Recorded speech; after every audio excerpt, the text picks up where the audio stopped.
What's going on, guys? What's cracking back out in the garage? And you already saw from the title of this video. Look at it. Just look at it. Another steering wheel from Galaxy Customs. Now, this is a IS250, 350 ISF wheel. ISF wheel will have different paddles. They're slightly longer and fatter, but this is pretty much the same wheel. Besides the paddles, I think there's some that have different buttons here. So this one has every button except there's another one you can use here. I believe it's for like the safety range or whatever it's called. There's one more they add here.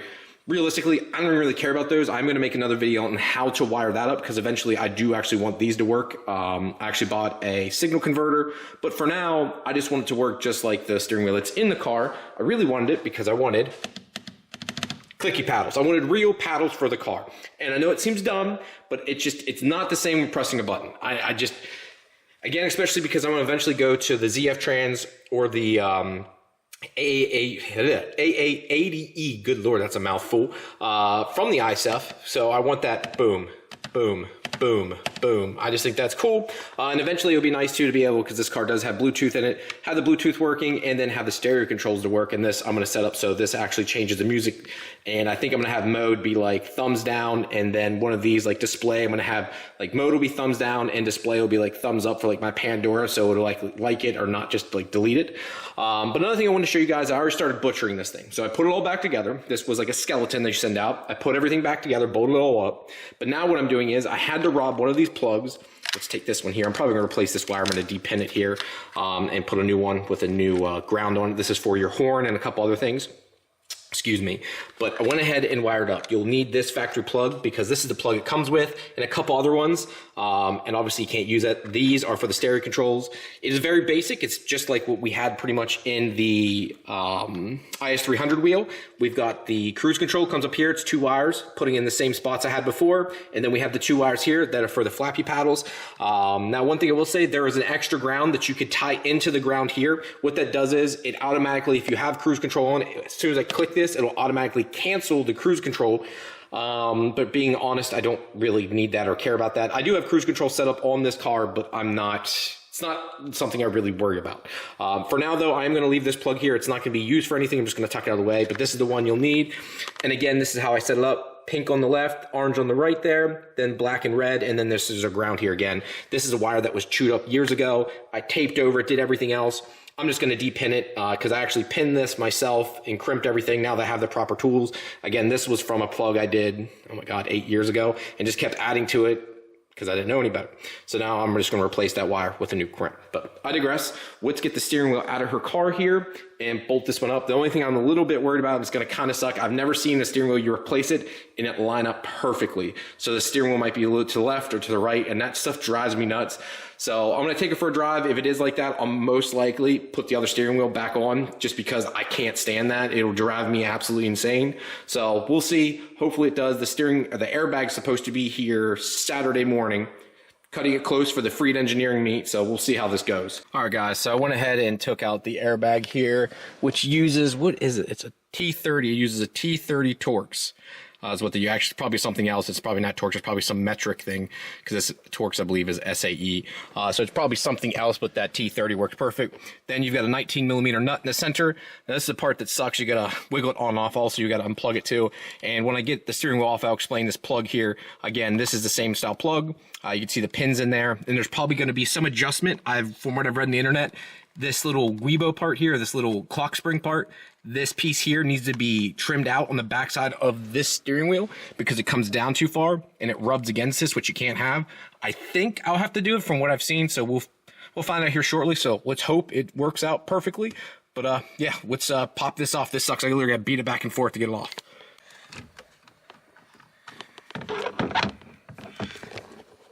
All right, guys, see, I'm trying to line it up here, but you can see that's hitting on the back there, which, again, I saw this online already. I should have put the whole steering wheel back there, but it's the only way I'd be able to see exactly where I need to cut.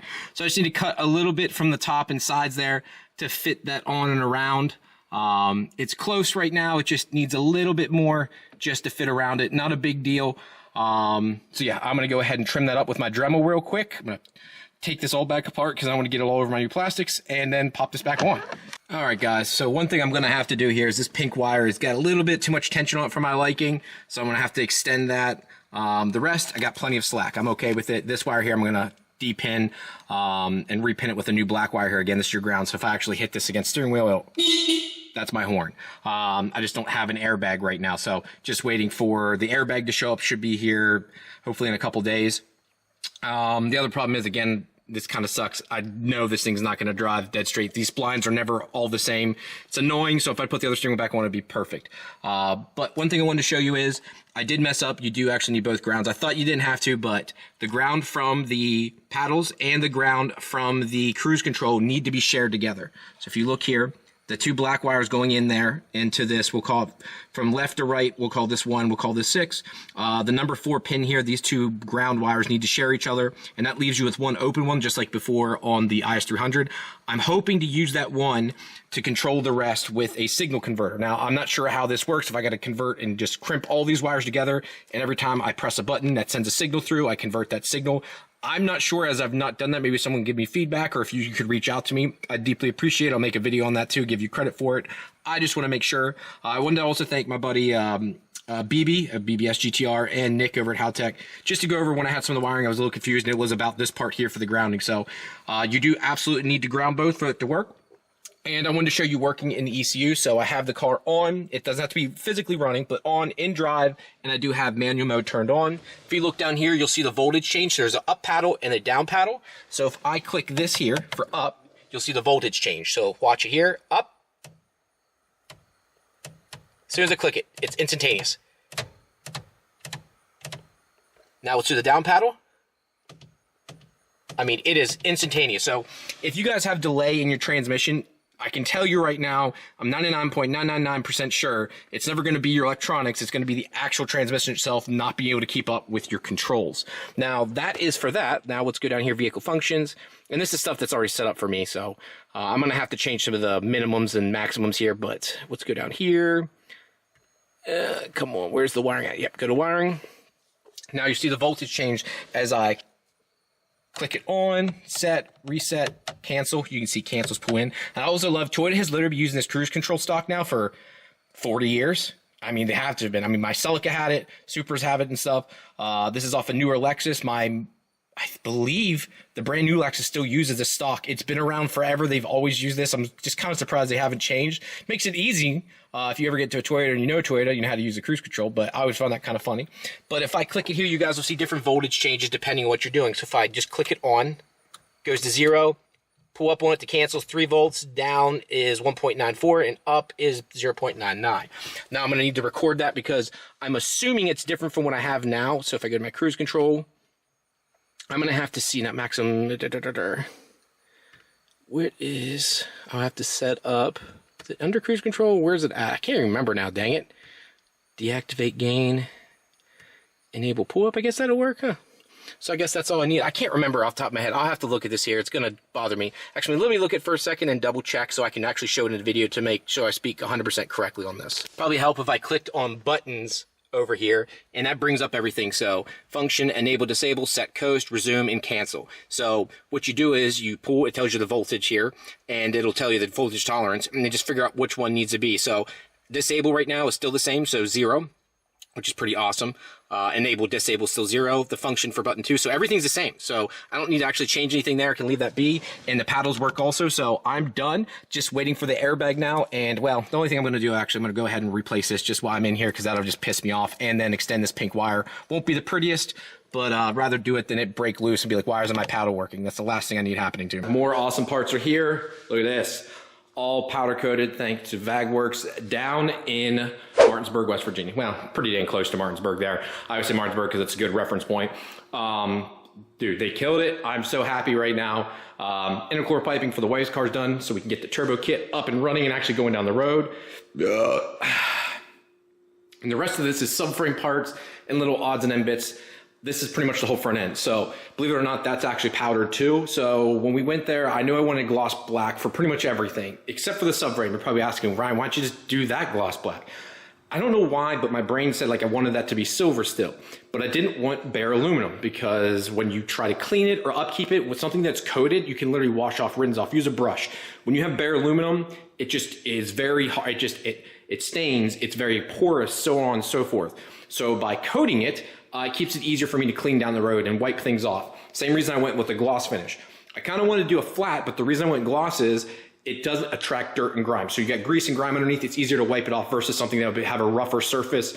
It just makes more sense. You can't see as much of this anyways. It's just pretty much for maintenance. The car was starting to really rust. Some of this stuff was really starting to decay in certain areas. So I'm like, it's time. It needs powdered, it needs cleaned up. I didn't want to get any worse here. Now, if you can see here, this is pretty close. He had like a brilliant silver. I didn't want to go that crazy. I wanted to look like it was almost aluminum. And I think this is pretty darn close. Let's go over the side here. I think it's pretty darn close. Now, I will say some things I'm going to have to do. These won't matter here, but where the engine mounts here, and I believe these body ones, I'll have to strip off the powder. My understanding is these act as your grounds, so I want to make sure that's a clean surface, so I'm going to strip that clear here, here, and here, just to be safe. If someone can correct me before I put this up, it's going to be a while to install this. I'd appreciate it because that's got to go to paint first. I'm not installing any of this. I'm going to leave those wheels on it to go to paint so this doesn't get any overspray. No matter what you do, it's just way easier for him to get in there too, paint around everything. You don't have to tape anything off. Trying to make it as easy as possible for the painter. We also did the freed catch can here. These are also brackets for the subframe. More brackets here. These are the little mounts that go down where the lower part of the front, I guess it'd be the front suspension. This is where your coolers bolt to. My understanding is when you buy arms, it doesn't come with these. I can buy these new from Toyota, but again, I'd rather just reuse what I have, coat it black because factory's still gonna rust a lot quicker because it's pretty much a light, almost like spray paint they put on it. These brackets here hold up the front bumper, go up underneath of it. Again, don't need to be, you could probably spray paint those, but if you're going down, I'm taking all this stuff down, wanting to have it done. This is for the AC area, so this goes around the AC bracket. Intercooler pipe for her car. Did these two, again, won't really see them, but they were starting to rust. Might as well coat them or paint them, do whatever. And then we have the small odds and end brackets here.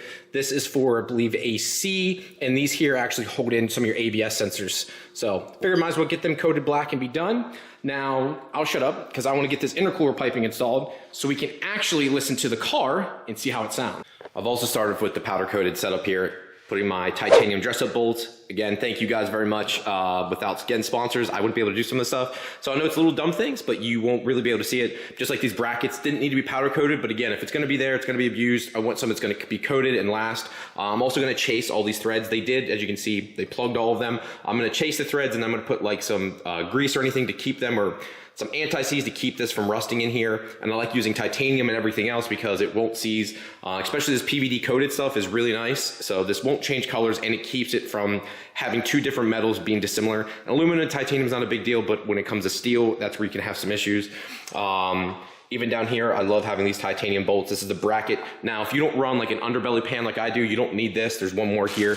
I had powder coated also, but it goes underneath. I don't want to put it on yet, but just putting this one on. And again, you can see it's starting to rust in certain spots here. So I'm going to chase those threads and then put some grease or something on it so it doesn't get any worse. Again, you wouldn't even need this if you don't run the under tray. I do. So you need this piece and the other one, which then threads into this spot and that spot. Yeah, and then this is where you bolt up your power steering rack. But I don't think I'll put that on until I put this in. Then I'll have someone help me install it while it's on the car. Same with this stuff. Like I can't put these other brackets on yet because it kind of goes as two different systems. Kind of got to play with it too so it all lines up. So yeah, this is where the pass-through bolts then go to. Again, I'm going to shave all this off here yet. So I digress on that.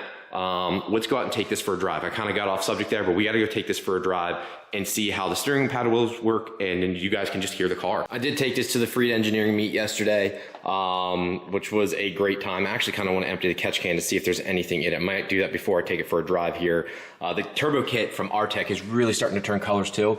This is stainless steel, but look at the like oxidizing it's doing. So I think I might actually coat this. I was already going to do the downpipe, but I think I'm going to go ahead and coat that also. The manifold I'm going to leave for now. It's really starting to turn cool colors. So it's browning, and I think down here you can actually see it.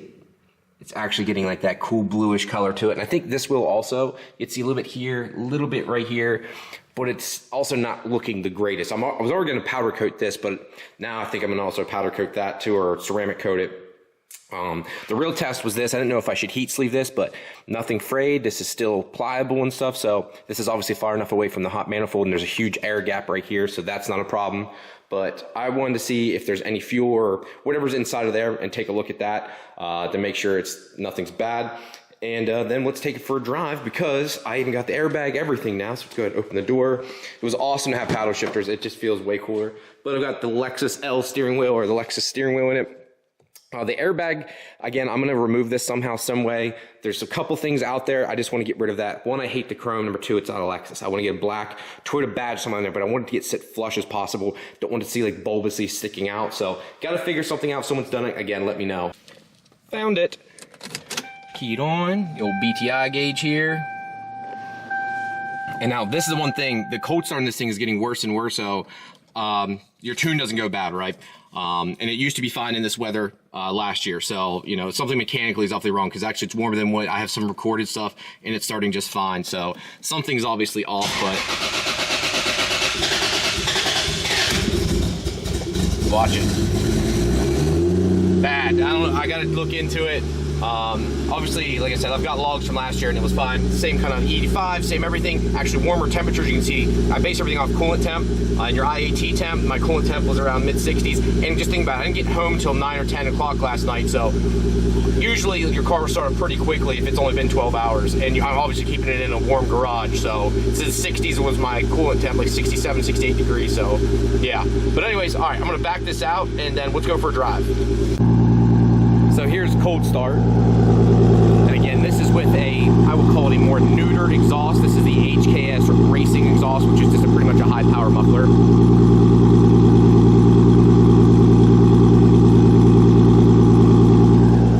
Again, just kind of walk up here. Want to try to get as much as I can. Again, we'll go for a drive. You'll hear more and I'll show you guys the paddles and stuff working here too. But everything fits nice. So let's shut this and go for a little drive this morning and enjoy ourselves.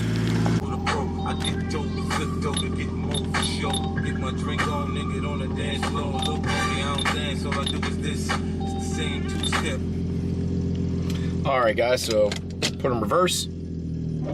Every time it goes in reverse, it always goes like, every time. I'm told like it can be adjusted slightly, but nothing crazy. You can see on the dash too, it says reverse right now. So let's back it up.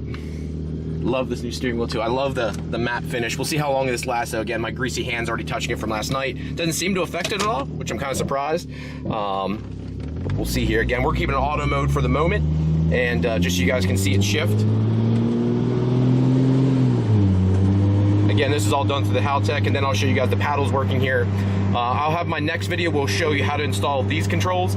A gentleman by the name of Rouzerville. I hope I'm saying his name correctly.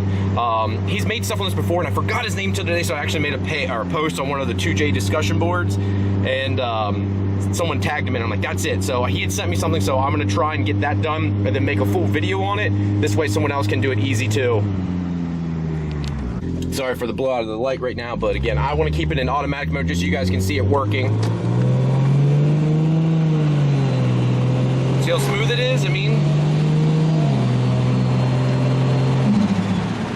it is that nice. I wish this camera had a little bit more wide angle to it. And I've also still got that clunk, and it's, I don't know what it is. It scares me. It does, the car doesn't, when I go above 100, it gets really bad. I kept thinking it was the drive shaft, had it rebalanced, but it wasn't the drive shaft, so I'm not sure what's the actual issue there. But this is gonna be kind of hard with one hand because my old steering wheel, I want to demonstrate the paddles, I could demonstrate with one hand because on the IS300 wheel, they were I think it was down on the front on both sides and then up on the back side on both sides, so I could use one hand to do it all. But this, obviously, I can't. So I hit this button. This engages my manual mode. You'll see it there. I have the factory output for it to work too. So right now I'm in third. If I'm gonna click it here. Puts me in second. And that's how long it takes to physically go fully in a second. Now, upshift. That's how slow the stock A340 is to shift though, guys.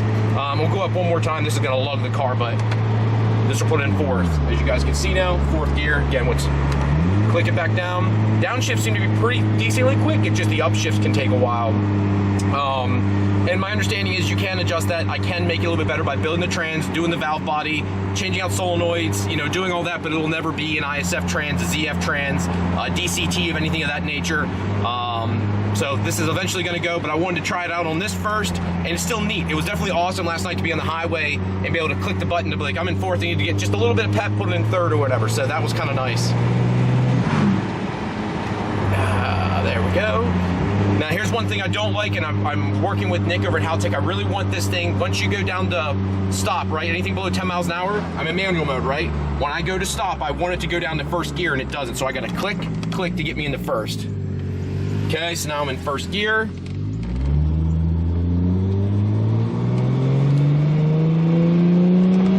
Click. Look how delayed that is. That's horrible. But yeah, that gives you guys an understanding how the paddles work and stuff. And now let me get you a little exhaust sound with the ARTEC here. Let me find a spot where I can rev it up a little bit.